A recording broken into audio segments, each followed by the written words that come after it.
Welcome to the What to Expect While Fostering and Adopting podcast show. If you're a foster mom, on the journey to adoption, already adopted, or somewhere in the middle, trying to figure out how to navigate the foster care system, wanting to grow your family through adoption, trying to balance everything, or stuck in that space of all things unknown, you're in the right place. What if there was a way to fast track your knowledge, prepare you for the good and the hard, and somebody who could answer that long list of questions I know you have? Hi friend, I'm Christine Marie, biblical mindset coach, adoptive mom, and previous foster parent of 77 children. Yep, you heard that right, 77 kiddos. I'm your host, and my goal is to help make your journey a lot easier by sharing my best tools, techniques, and skills that helped me pivot from foster care to adoption, fully surrender, and trust the process. I'm about to bring some calm to the chaos and show you how to navigate through this journey with a whole lot of grace. So go grab your cup of coffee and let's jump in. I am so excited to be back here with you today with part 2 of our series on attachment disorders in foster and adoptive children.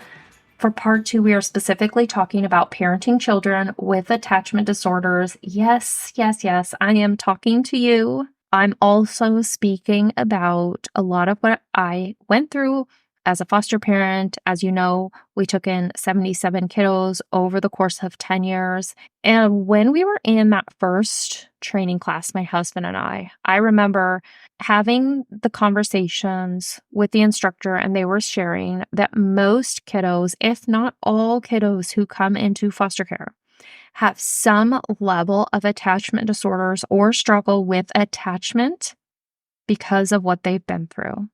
So I went into that with that head knowledge, but I didn't truly understand what that meant for me, for our 2 boys at the time that we had, what that meant for my marriage.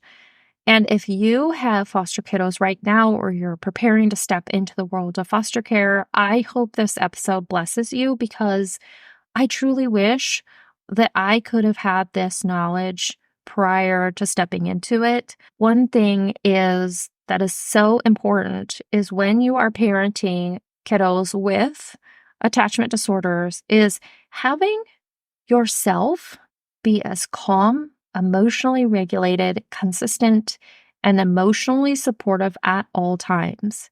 Now, I will say this is the ideal, right? And I feel like with any child, you as the parent, being in this place is absolutely optimal. Was I like this all the time? 100% no. I spent a lot of time learning as I went. Every single child who comes into foster care or you adopt is so different. They all have a different level of struggle with attachment. So it's super important to kind of have this as a baseline. And today I'm going to talk about 6 tips for you to help really parent a child with attachment disorder. But I do want to review the 5 basic human needs that we talked about on the episode 1. With these children, a lot of them struggle with physiological needs, which is the food, water, warmth, and rest. That has been deprived from them. They have struggled with having consistency in this area. And so they're very much so at the base level of needing this support from their foster parent. Number 2, second level is safety needs, which is security and safety. A lot of kiddos coming from, homelessness or domestic violence situations, or even worse, really are struggling a lot of times in both 1 and 2. Number 3 is belongingness and love. Number 4 is esteem. And then number 5 is self-actualization. So we went through those in episode 1. If you have not listened to that, please go back and take a listen so you can understand more about these kiddos. But this episode is really for you. This episode is a lot of what I learned just by learning the hard way and educating myself and therapists and counselors and so much education. But truly the ideal is being in a calm, emotionally regulated, consistent, and being an emotionally supportive parent. That's the ideal. Now, if you can give yourself a lot of grace and just know that's the ideal, That's what I really want you to remember. The biggest thing with attachment disorder and foster kiddos is that primary first parental figure in their life was their birth mom. And that relationship, if they are in foster care or were removed from their birth mom, was severed. And that was their first glimpse at attachment. A lot of times they were in utero in their mom's stomach for 9 months, and they heard their mom talking and breathing and the voices and the noises around them. They got very accustomed to the comfort of their mom even before they were held by their mom. So having that loss, whether they remember it or not, it is in their subconscious mind. Their body remembers it. They remember that that moment was severed and they are no longer with their birth mom. And so a lot of times, even though they were too young to remember, they still struggle with attachment. So you, as their new primary attachment figure, is the most important relationship for this child to reestablish attachment. So this is where I will say, before I go in, dive into the 6 key pieces that I want to share with you today, is when choosing how many children you will care for, I really want you to consider, can I stay calm? Can I stay emotionally regulated, consistent, and be emotionally supportive for each individual child in my home? And I say this from a lot of hard experience. My husband and I had our 2 boys, and then the most amount of kiddos that we had at one time was 11. That was, again, my bleeding heart wanting to help as many children as possible, and where in my mind I could, and I did it very well, but I will say I sacrificed my own health to make that possible. So I really want you to consider less is more. Less children, bigger impact. The need will never slow down for the amount of children coming into care versus the homes available. But I want you to remember, you being this incredible parent to this foster child and to your own children is most important in helping this child or children rediscover attachment. With that, number 1 is safety and security. For you to show a child that they are worthy, it helps them to build trust, predictability, and it lowers their anxiety. As we talked about with a lot of kiddos with attachment disorder, they struggle with anxiety. It's almost palpable when you're around them that you can feel the anxiety coming off of them because it's so significant and so severe.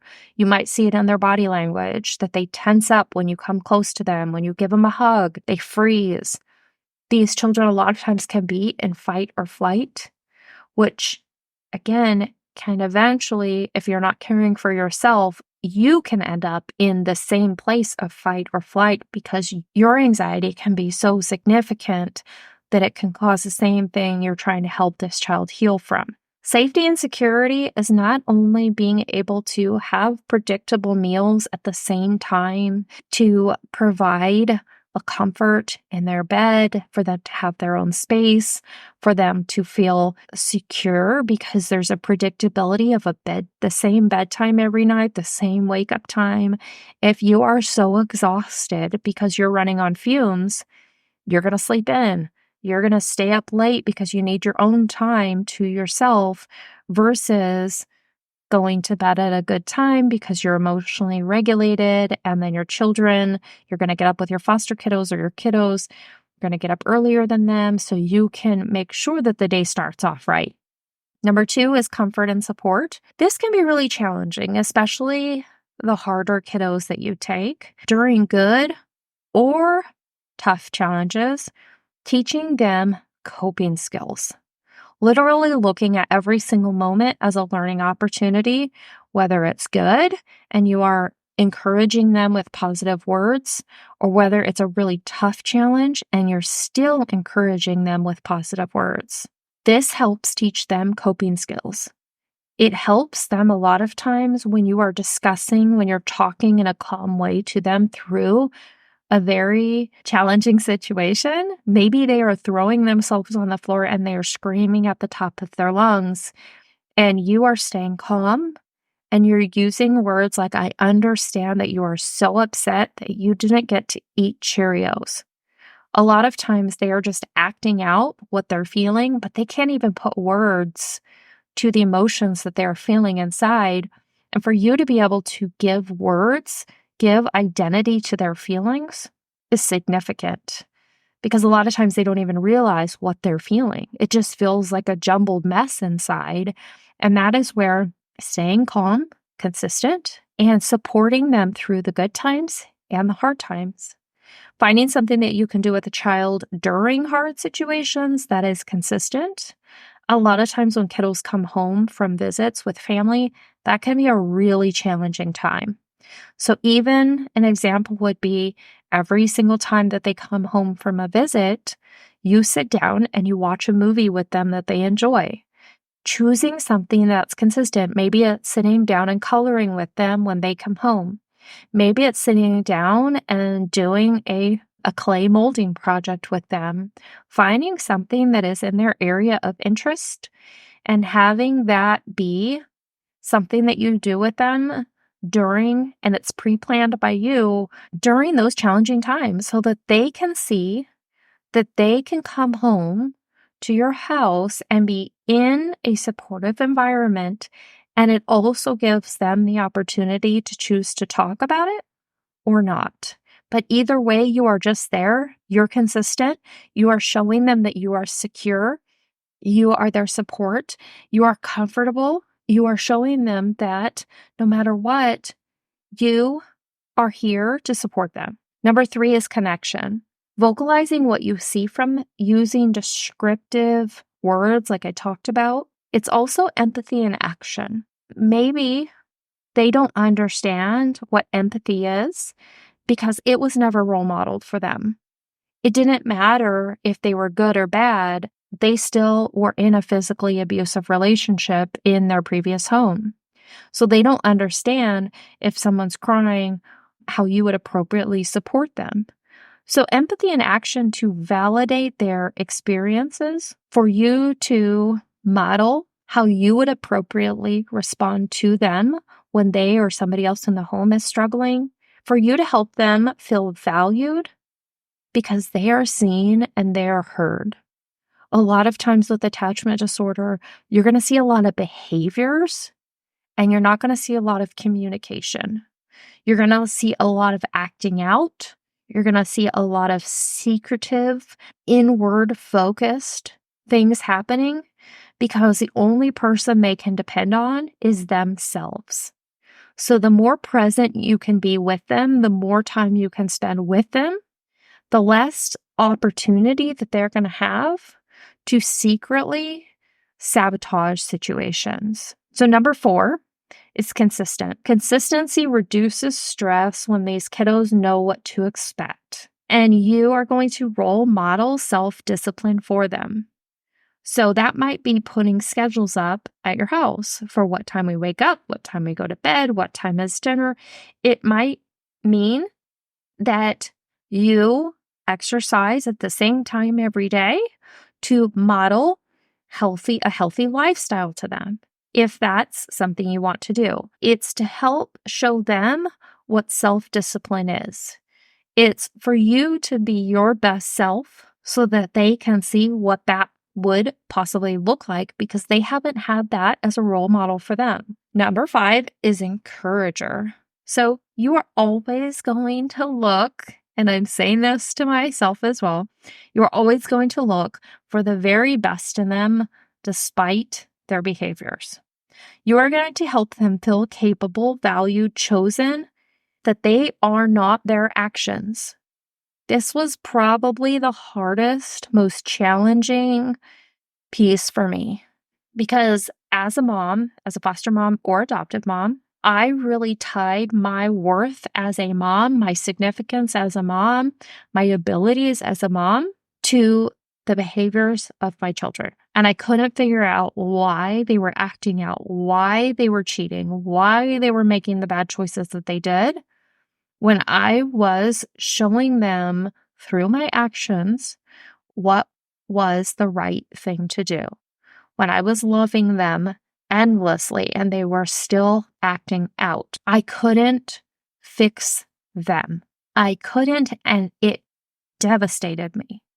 It was so hard to encourage them when I was broken, when I had nothing left to give because I had given everything, no matter how bad the situation gets. But looking at finding something that they are good at and they are doing well at, because there's always something good in every single situation, and not taking it personally. Giving yourself grace and giving the child grace. Number 6 is boundaries. It is so important for you and your family to have clear rules, clear house rules, clear boundaries of which children you will take and which children you won't take, which behaviors you will accept, which behaviors you won't accept. And yes, this means sometimes you might need to ask for a child to be removed from your home. You need to know what your boundaries are and you need to stick to them for not only the kiddos in your home, but for the kiddos in your home that are struggling with attachment, but also for your own mental health, for your marriage, for your relationships. Boundaries are critical. So lastly, I want to talk about personal refueling because I've spent quite a bit of time talking about pouring from an empty cup and how devastating that can actually be. The first thing is breaks for yourself. And I'm giving you this list of things that I didn't do, but that I realized over time that I needed to do, and I do now. So I want you to choose breaks for yourself. Maybe when the kiddos all go to school, maybe you take a nap. Maybe when the kiddos are at home and they're playing outside or they're watching a movie, that you sit and have a cup of coffee by yourself. Maybe you read your Bible in the morning before they get up. Maybe you intentionally stay up 30 minutes after they go to bed, even though you're super tired, and no, you don't turn on the TV. You journal. The next one is time with loved ones. This was honestly one of the first things that got cut out of my life when the kiddos got harder and we got more kiddos, is I had less and less time for anyone else outside or immediate family because my life was so busy with all of the people in the foster children's lives that I didn't have anything left to give. So I maybe would occasionally see family or loved ones, but that was a really easy thing for me to cut off. So making that a priority, setting a schedule. Maybe everybody comes over to your house every Saturday night for a big family dinner, or you find time that's regular that you spend time with family. The next one is exercise.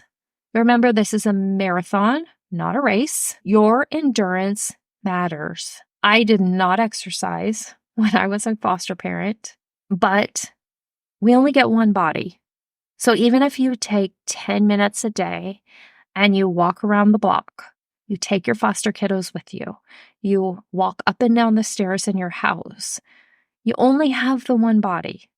So make sure that exercise is something that you add to your daily routine. The next one is eating. I know this might sound crazy, but I know a lot of you guys put yourself last. And what I would do all the time is I would feed all the kiddos around the table. And then by the time it got to me, the first one was done eating. So that I needed to go start cleaning up. And I didn't get to eat until everybody was done and everybody was cleaned up. And by that time, I was so exhausted that I would grab something from the pantry that I probably shouldn't eat that really fast so I could get everybody ready for bed or the next activity. Sit down and eat. Water. Water is so important to you. You want to be drinking half your body weight in ounces every single day. It's super important to maintain your health. If you get sick, everything's just going to get harder. Remember that ideal parenting I was talking about, staying calm, all those things? That's really hard when you're sick. Sleep. Minimum 8 hours a night is super important. I know for us, when we had foster kiddos, some of them had alarms on their doors and they would open them in the middle of the night, and sleep was a big challenge.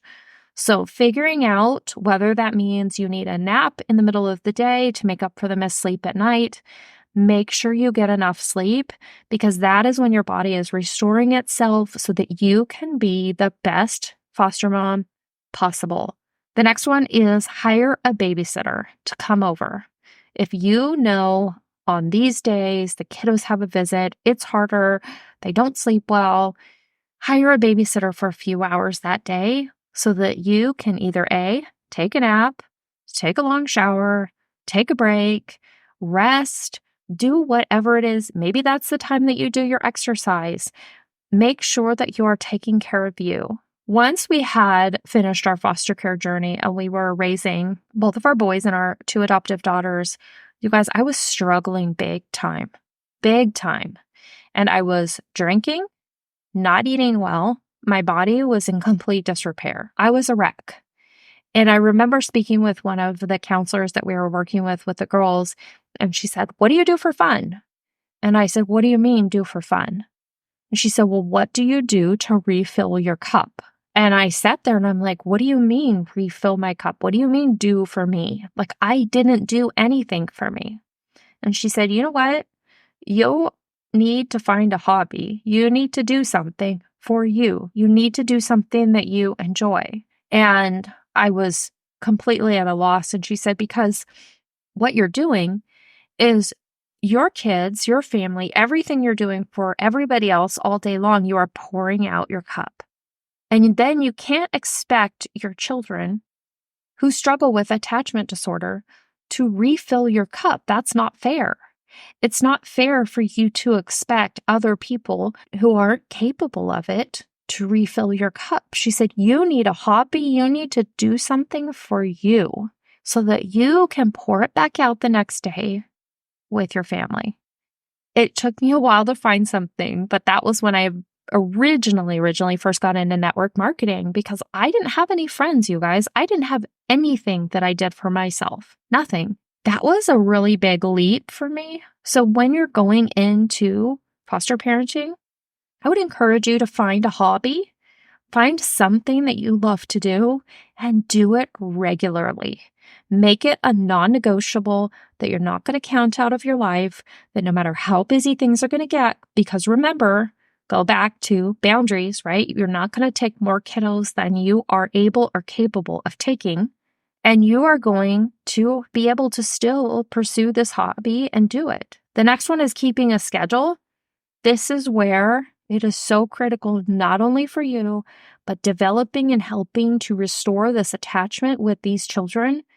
You need to be predictable. The kids need to know what to expect from you day in and day out. I used to say that it feels like Groundhog Day. But you know what? It is what helped my daughters heal. It is what helped restore that attachment that at times I felt like it was not even possible. They needed that predictability every single day. The next one is hire help, laundry help, meal prep, a house cleaner, ask for help, ask for your church to help out. I remember when we were in the thick of it with foster care, we had somebody that came over every few days and just did our laundry, folded it, and put it away. We called her lovingly Laundry Girl, and it was the best investment and best blessing to our family at that time, because if you have a lot of foster kiddos, you have a lot of laundry, and laundry takes a lot of time. And so when she was waiting for a load, the kids would go in and talk to her. When she was folding laundry, the kids would go help her and they would help her put it away. It was the most amazing investment that we made. Also, meal prep. You can hire somebody to come over and prep a week worth of meals. Or maybe you hire a babysitter to come over and you prep the week's worth of meals on a Saturday. The last one is go to church. One of the sacrifices that we made was our kiddos, their needs were so great that they couldn't go to the childcare center at the church because honestly, it was not safe. So what we started doing is we just stopped going to church because I was so underwater that I couldn't think of another alternative. I'm here to share an alternative with you today. Hire somebody to watch the kiddos that cannot go to church and you and whoever else go to church. Do not miss out on that community. You need to get out. You need to be around other people, and your children will benefit from being around those other children in the playgroup. The other child or children who can't go to church will benefit from the peace and the quiet from staying at home and having that one-on-one time. So where I couldn't think of a solution previously, I want to share that solution with you. These are my parenting tips and suggestions for parenting children with attachment disorder, and I pray that this blesses you. Hey friend, I hope that you loved today's episode. I pray it blessed you and helped you see that you have a friend in your corner who truly understands what you're walking through. If so, would you share this episode with someone who's been praying for a breakthrough in their own journey? It would also bless me big time and help others to find this podcast if you would leave a review on Apple Podcasts. You can also submit your questions, topics that you would like covered, and find a community of like-minded mamas in my private Facebook group by searching What to Expect While Fostering and Adopting on Facebook. See you next time.